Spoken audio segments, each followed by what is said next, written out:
ನಮಸ್ಕಾರ ವೀಕ್ಷಕರೇ, ನಾನು ನಿಮ್ಮ ಗಿರಿಧರ್ ಭಟ್. ಮನೆಯಲ್ಲಿ ಕಷ್ಟ ಯಾವ ಮನೆಯಲ್ಲಿಲ್ಲ ಹೇಳಿ. ಅವ್ರದ್ದೇ ಮನೇಲಿ ಅವ್ರದ್ದೇ ಆದಂಥ ಬಾಧೆಗಳಿರುತ್ತೆ. ಇಲ್ಲಿ ಕೆಲವೊಮ್ಮೆ ಏನಾಗುತ್ತೆ, ಕೆಟ್ಟ ದೃಷ್ಟಿ, ಕೆಟ್ಟ ಜನಗಳ ಕೆಟ್ಟ ದೃಷ್ಟಿ, ಕೆಟ್ಟದಾಗಿ ಮಾಡುವಂಥ ಕೆಡುಕುಗಳಿರ್ಬೋದು, ಮಾಂತ್ರಿಕವಾದಂಥ ಛಾಯೆಗಳಾಗಿರ್ಬೋದು, ನಕಾರಾತ್ಮಕವಾಗಿರ್ತಕ್ಕಂಥ ತಂತ್ರಗಳಾಗಿರ್ಬೋದು. ಇದು ಒಂದು. ಹಾಗೆ ಅನಗತ್ಯವಾಗಿ ಏನೋ ಒಂದು ಒಳ್ಳೇದಾಯಿತು, ಏನೋ ಮನೇಲಿ ತಂದಿಟ್ರೆ ಅಂದರೆ ಸಾಕು, ಕೆಟ್ಟದಾಗಿ ದೃಷ್ಟಿ ಬಿಡೋದು. ಮಕ್ಕಳು ಊಟ ಮಾಡಿದ್ರೂ ಕೂಡ ದೃಷ್ಟಿ ಹಾಕುವಂಥ ಜನ ಇರ್ತಾರೆ. ಹಾಗಾಗಿ ಎಚ್ಚರಿಕೆಯಿಂದಿರ್ಬೋದು.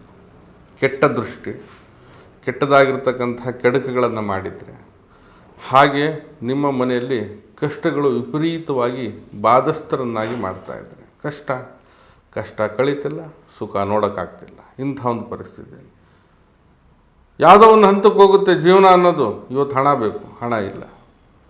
ಅನಗತ್ಯವಾಗಿ ಸಾಲದಂಥ ಪರಿಸ್ಥಿತಿ, ಅನಗತ್ಯವಾಗಿ ಆರೋಗ್ಯದಲ್ಲಿ ಏರಿಳಿತಗಳು ಹೆಚ್ಚಾಗೋದು, ಒಬ್ರಿಗೆ ತಪ್ಪಿದ್ರೆ ಒಬ್ರಿಗೆ ಹುಷಾರಿಲ್ದಿರುವಂಥ ಪರಿಸ್ಥಿತಿ.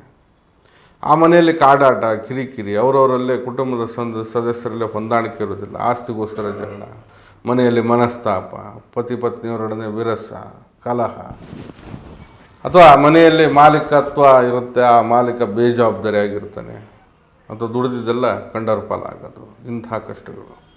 ಯಾಕಂದರೆ ಹೇಳೋ ಮಾತೇ ಕೇಳೋದಿಲ್ಲ, ಮಕ್ಕಳು ಕೇಳಲ್ಲ, ಗಂಡನೂ ಕೇಳಲ್ಲ, ಕೆಲವೊಮ್ಮೆ ಹೆಂಡ್ತಿನೂ ಕೇಳಲ್ಲ. ಇಂಥ ಪರಿಸ್ಥಿತಿ ಕಷ್ಟಕರವಾಗಿರ್ತದೆ ಮನೆಯಲ್ಲಿ. ಅದೇ ರೀತಿಯಲ್ಲಿ ಮನೆಯಲ್ಲಿ ಏನಂತಂದರೆ, ವಾತಾವರಣ ಒಂದು ರೀತಿಯಲ್ಲಿ ಕಲುಷಿತಗೊಂಡಿರುತ್ತೆ. ಹೇಗೆಂದರೆ, ಕೆಲಸಕ್ಕೆ ಹೋಗ್ತಾರೆ, ಕೆಲಸ ಮಾಡ್ತಾರೆ, ಕೆಲಸದಿಂದ ಯಾವುದೇ ರೀತಿಯಲ್ಲಿ ಉತ್ಪನ್ನ ಇಲ್ಲ, ಆದಾಯ ಇಲ್ಲ, ಹಣ ಬರೋದಿಲ್ಲ. ಎಷ್ಟೇ ದುಡಿದ್ರೂ ಕೂಡ ತಿಂಗಳ ಕೊನೆಯಲ್ಲಿ ಸಾಲ ಮಾಡೋದು ತಪ್ಪಲ್ಲ.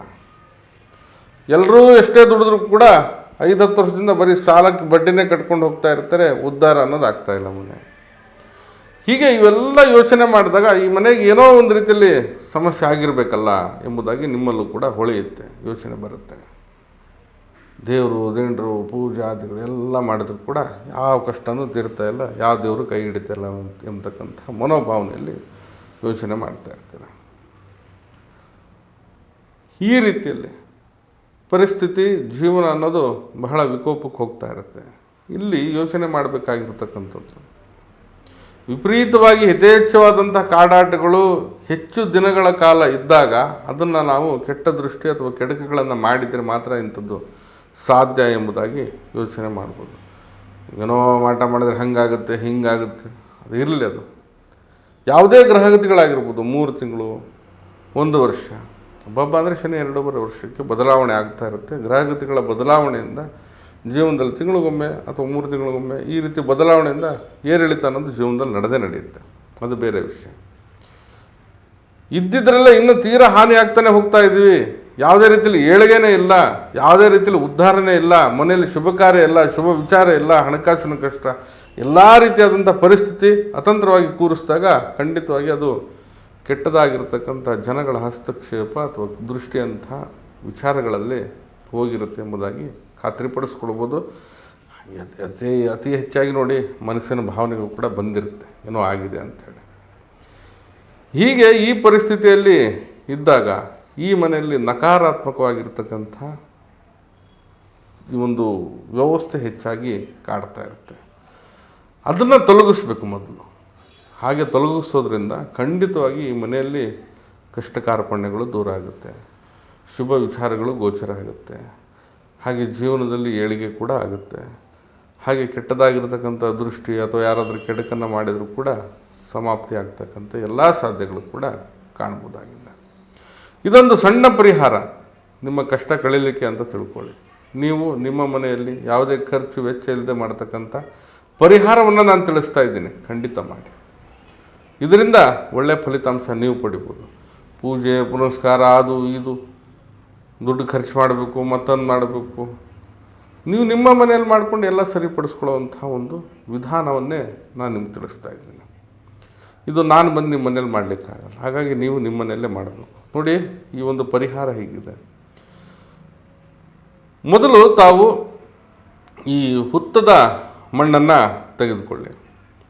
ಈ ಹುತ್ತದ ಮಣ್ಣಿಗೆ, ಅಂದರೆ ಎಲ್ಲಿ ಹುತ್ತ ಇರ್ತದೆ ಆ ಹುತ್ತದ ಮಣ್ಣನ್ನು, ನುಣುಪಾದಂಥ ಮಣ್ಣುಗಳಿರ್ತದೆ ಹುತ್ತದಲ್ಲಿ, ಹಾಗಾಗಿ ಆ ಮಣ್ಣನ್ನು ತೆಗೆದುಕೊಳ್ಳಿ.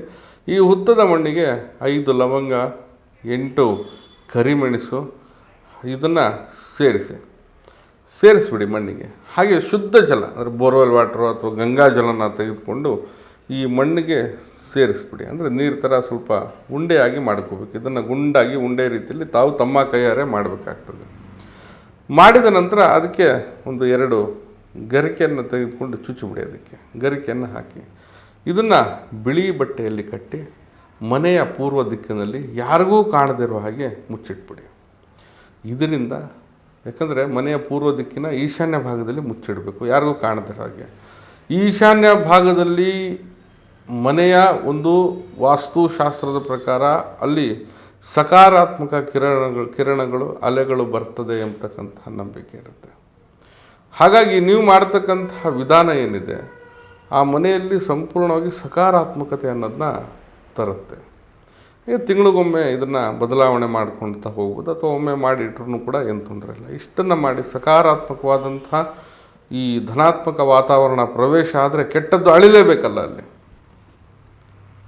ಒಂದು ವಾತಾವರಣದಲ್ಲಿ ಒಂದು ಒಳ್ಳೆಯ ಗಾಳಿ ಅನ್ನೋದು ಹೋದರೆ ಆ ಕೆಟ್ಟದಾಗಿರ್ತಕ್ಕಂಥ ಗಾಳಿ ಹೋಗಲೇಬೇಕಾಗ್ತದೆ. ಹಾಗಾಗಿ ಇಂಥ ಸಕಾರಾತ್ಮಕತೆಯ ದೃಷ್ಟಿಕೋನದಲ್ಲಿ ಈ ಪರಿಹಾರ ಬಹಳ ಶುಭ ಫಲಿತಾಂಶ ತಂದುಕೊಡುತ್ತೆ. ಪೂರ್ವ ದಿಕ್ಕಿನಲ್ಲಿ ಅಂದರೆ ಈಶಾನ್ಯ ದಿಕ್ಕಿನಲ್ಲಿ ಮುಚ್ಚಿಡಿ. ಇದನ್ನು ಪೂರ್ವ ದಿಕ್ಕಿನ ಈಶಾನ್ಯ ಭಾಗದಲ್ಲಿ ಮುಚ್ಚಿಡಿ.